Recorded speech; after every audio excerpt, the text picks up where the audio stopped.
to you and your business studio. Hi, Patrick. Hey, Alec, how are you? Lovely to be here. Fantastic. With that sort of CV, I was nearly expecting to be interviewed myself. Well, I'm exhausted listening to my own CV. Fantastic. Well, as I do with all of my guests, I'm always delighted just to give them a trip through memory lane and start them at their last year of school. Were you the academic, the traveler? What were you?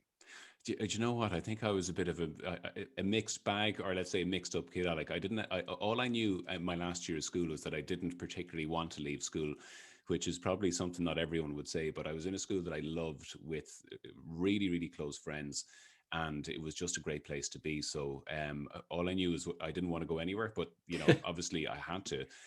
Because it was such a great place to be and I had such a great time, I had to repeat the Leaving Cert first of all. So I went to a kind of a grind school to do that the year after school.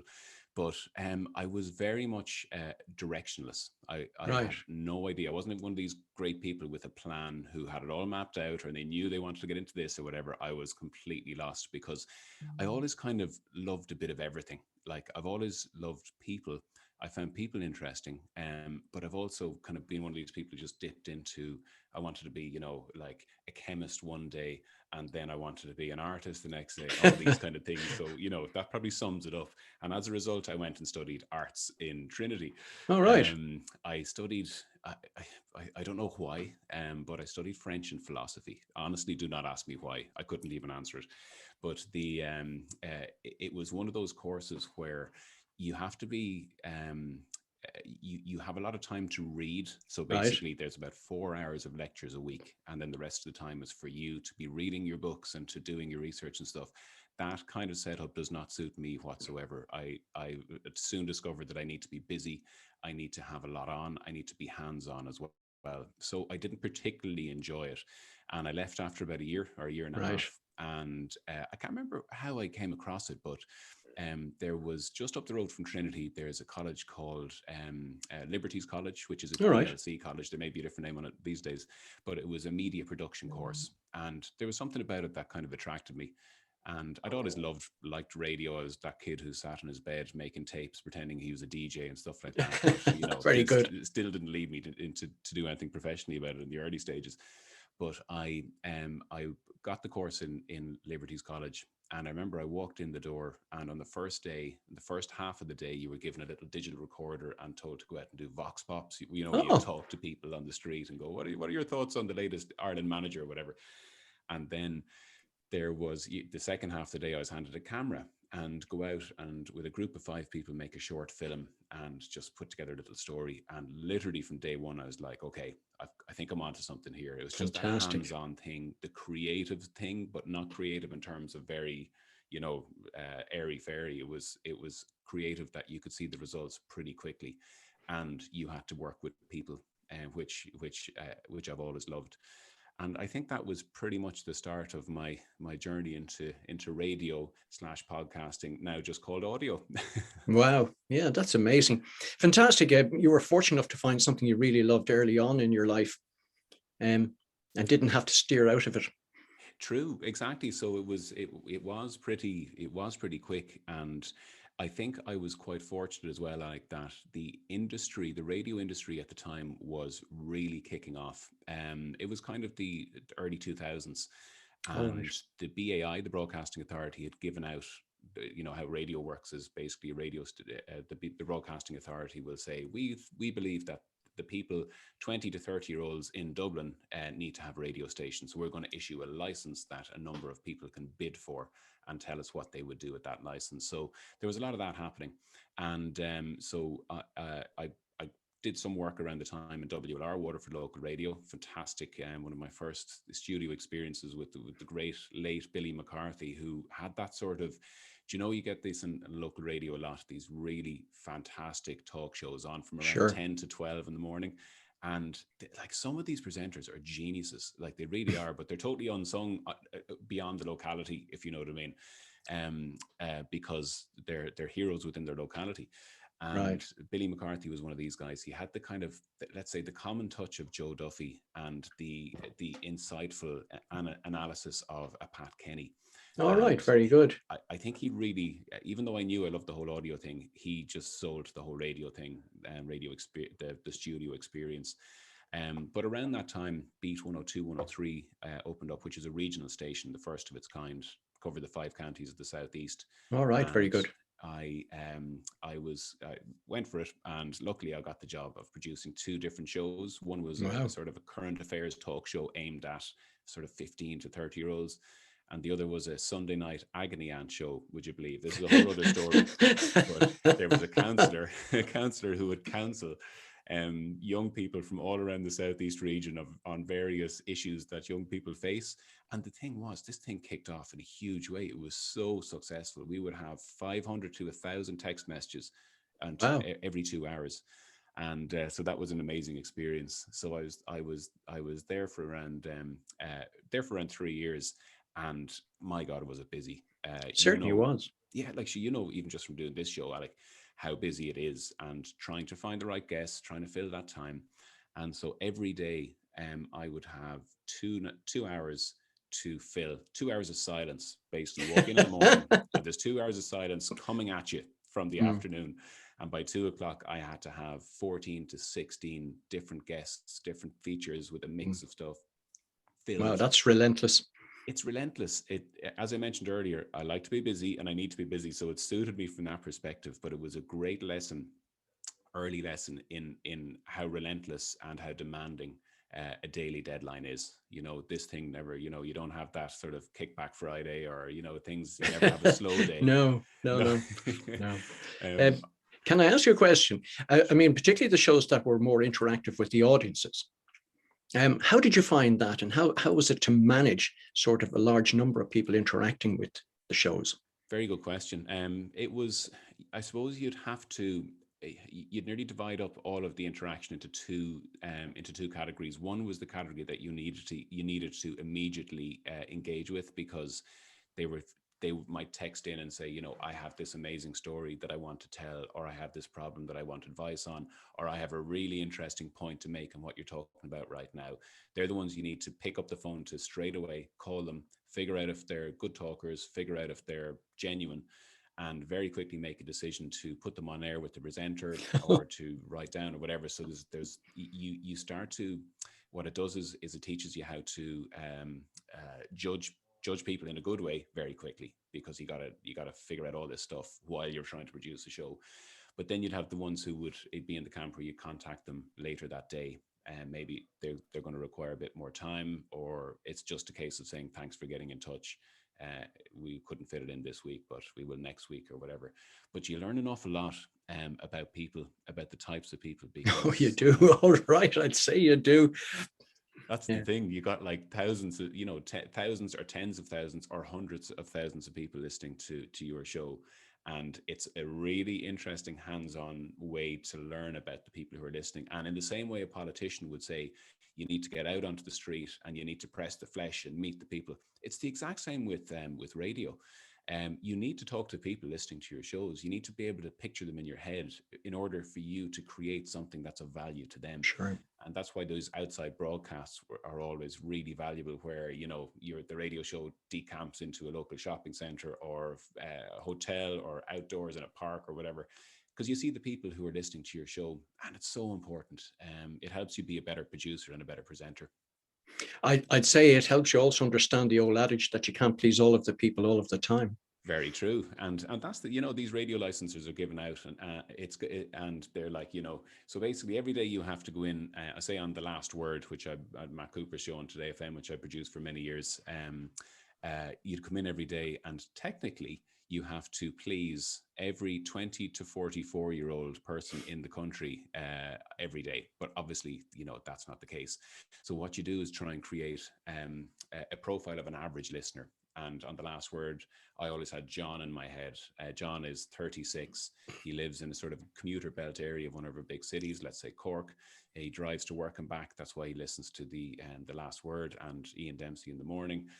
He likes sport. He likes to be able to chat to his friends about some of the latest news. He likes to hear about holidays that he can't go on because he has 2 kids, a bit of escapism.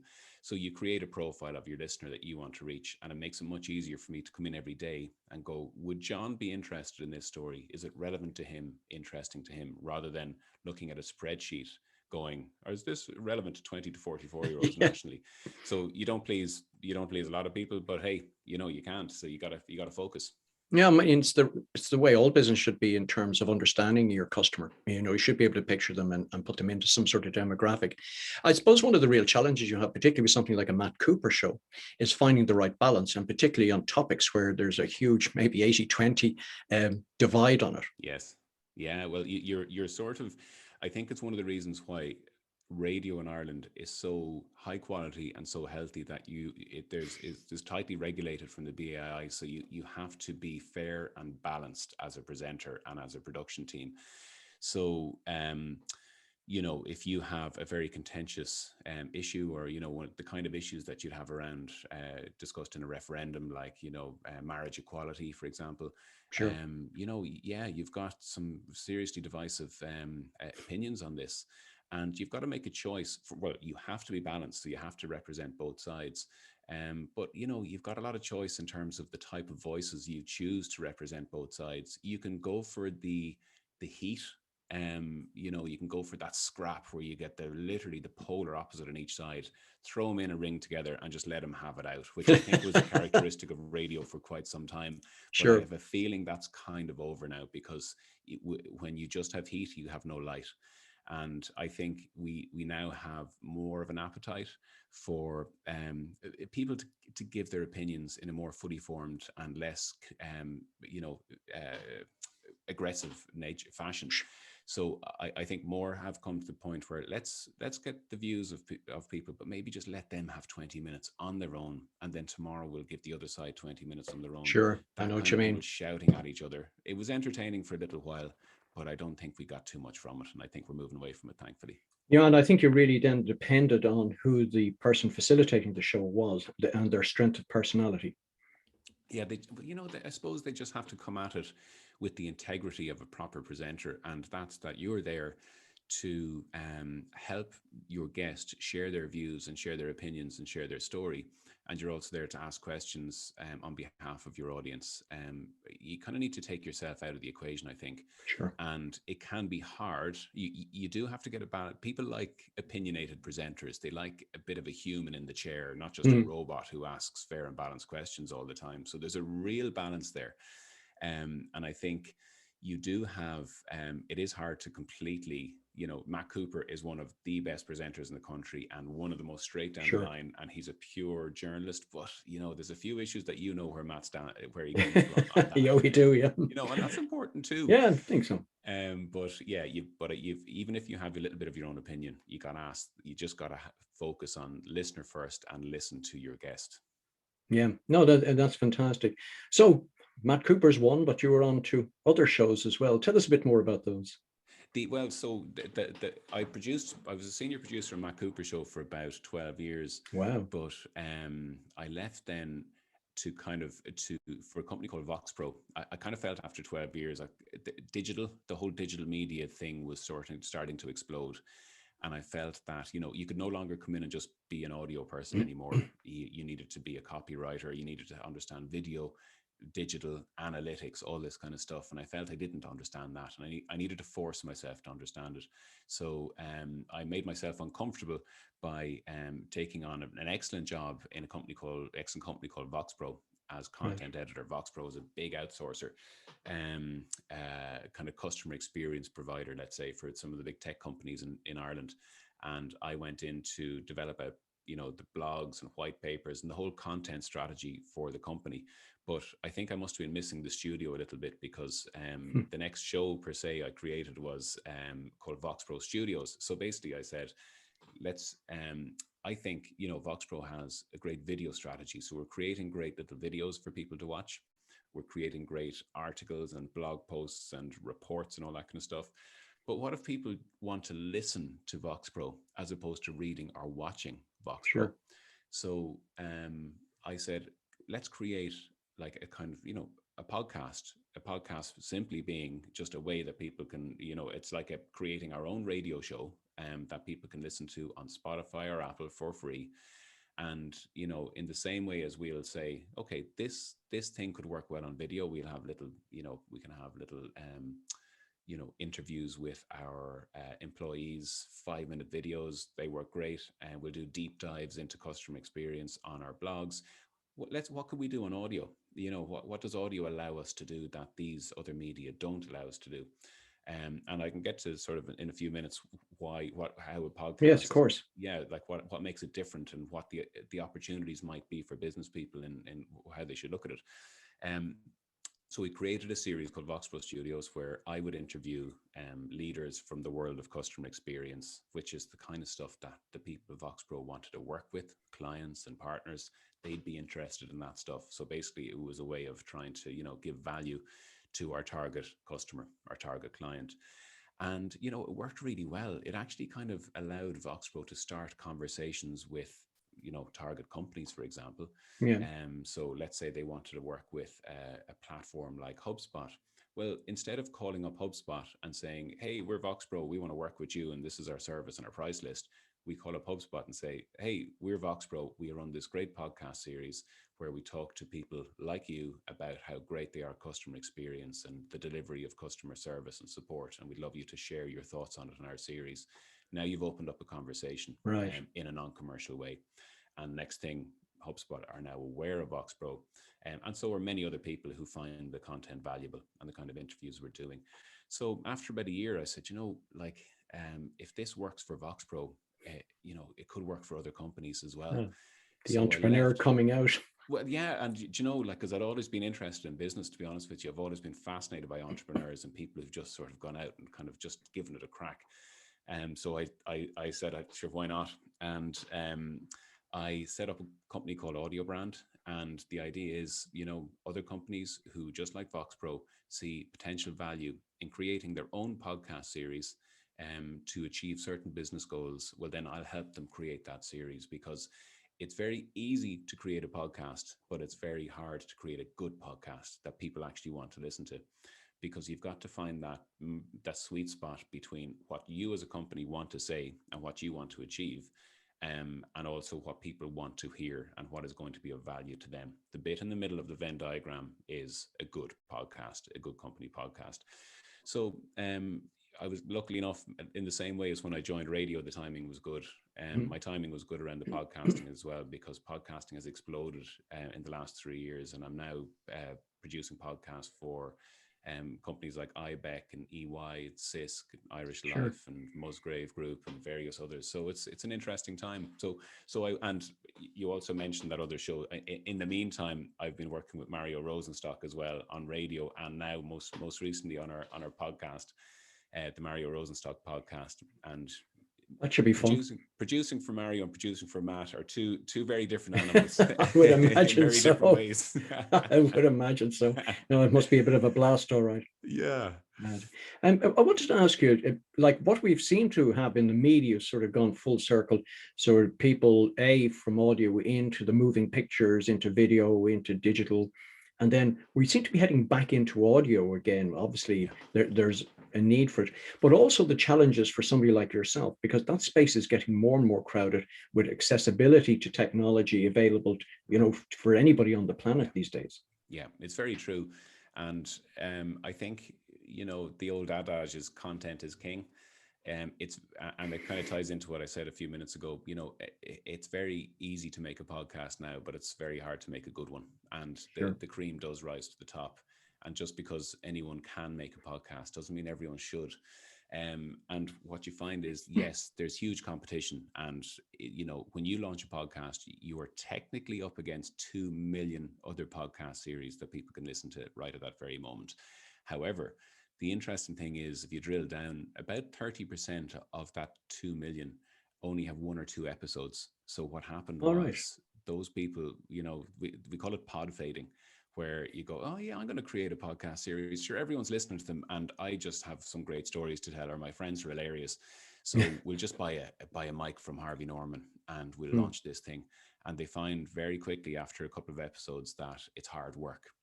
It takes a lot to make it sound good, to make it of value to a listener, and actually set aside the time to do this thing on a regular basis. So they pod fade. So if you've got a proper plan, if you if you have a strategy, a plan, if you set aside the right amount of time to make this thing, and you know what you're doing, you have a clear vision about how you as a company or as an entrepreneur are giving value to a listener, and at the same time getting some value for yourself in terms of brand awareness or, you know, thought leadership. You know, if you have a proper plan and you get past 2 episodes, you're already doing better than 30% of the other podcasts out Great. there. You know, but you know, I'm a firm believer. You make good content, you try really hard to do that, and you market it well and be clever about it. You know, you'll do well. But the one thing to remember, just final point on this, is the one thing to remember is you don't have to achieve hundreds of thousands of listeners. It's not about the biggest audience like it is in radio or TV. It's about the right audience. Sure. So, you know, company A just needs this amount of people to listen to them because they're the right people.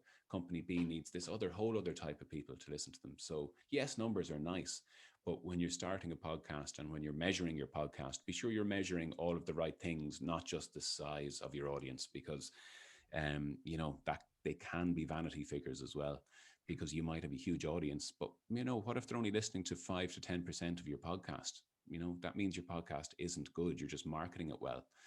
So you've got to drill down and look at, okay, I have all these people listening, but how long are they listening for? Is my Yes, of content good? course. Very Who are important. they? Where are they? So that's very important.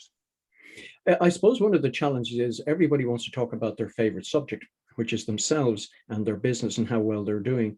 So there must be a fine balance where you're telling stories about a particular company in a way that gets the message across, but not doesn't seem so self-serving. Yeah, I suppose everybody, anyone who has a relatively or very successful business has a certain skill set. They have an expertise in a certain topic or a certain industry. They have a product that people really want to buy. They have a service that people really want. That means they've got interesting and valuable stuff to talk about. So if I'm Sure. if I'm an estate agent and I have a successful, you know, Patrick Haughey Estates, um, I am not going to create a podcast series that where I just sit down and I go, and yeah, sure, and I sold 10 last week, and this is Hmm. how I managed to get that over the line. I am actually going to think from a listener first perspective. What do my customers want to know that I could help them with? What are my customers' problems? They get scared about negotiation. They don't know how to negotiate. They don't know how to put together a good snag list. They are worried about trying to get their mortgage lined up properly, whatever. So that's the stuff I'm going to help them with. I'm going to tell them how to be a good negotiator. I'm going to give away some of my knowledge, some of my valuable knowledge, Exactly. and you can apply that to any business person. Or if I'm a jeweler, I just know all about diamonds. What do people Yes. want? They want to know how to buy a good diamond, how to get a good price, what's the right price, what the 4 C's are. That's the stuff I can talk about. Or I can interview my customers or my clients if there's value in that for my audience. So always think about what is going to make your listener's life better, and how can you give that to them. That's always the way. So then you've now got a listener first, not a me first perspective. Again, coming from your sort of history in media, the challenges there about finding content that's of value on a continuous basis, a bit like your show on a daily basis, having to deal with that. Yeah, but you know what though, I've found that it's funny. I have the opposite problem, and I find the most common problem is what not to put into your show, not what to All put right. in. That when you're coming at something from in the right way, and if you've got a proper plan, you're going to find there's just tons of content. There's no end. Like, one thing podcasting is great for is stories. And you know, so you might have some companies who they will have their video strategy where they'll do short 5-minute explainers. They'll have their blogs and their written strategy where they will do sort of, you know, maybe just slightly more deeper dives. But on their podcast series, they can tell stories. They can talk to their clients, their customers. They can talk for longer, because one of the key things to remember is that people will only watch your stuff for about 5 minutes. They'll only read your stuff for about 10 minutes, because words and video demand 100% of your attention. With a podcast, I can go about my daily routine, my daily chores, and listen. I can walk the dog. I can drive to work. I can do a gym workout while listening. What that Right. means is you can make a longer podcast than you can a video. You can make a podcast for 30, 40 minutes, and you're not impinging on people's time. You're not demanding all of their attention, because they can just go about their day. So, you know, I would never say replace your video or your words with podcast. It's just see what Complementary. kind of stuff. It's complementary, Yeah. and a good story well told needs time. So maybe your podcast is that channel. You know, you can meet some of your clients, your customers, whatever it might be. And I think if you come at it with the right plan and with the right, you know, if anyone listening right now has a business, they think about all of the questions they've been asked by customers or by clients in their time in business, that will fill a number of pages. And each one of those points is an episode of your podcast. Do you know what I mean? Right. It could be done like that. So I think it's more about what to edit out than what to than having a problem filling it. Great. Well, I mean, in the sort of minute we've left, and wow, that certainly flew through there. Apart from contacting yourself, please give us some details of how people can get in contact with you. Sure. Well, I've got a website, audiobrand.ie, audio and brand. It just stuck together, audiobrand.ie. And I'm not great on social media in terms of Instagram and Twitter and stuff like that, but I have a healthy enough LinkedIn account. So Patrick Haughey Media is my tag in that. So just Google Patrick Haughey and it'll pop up under Audiobrand.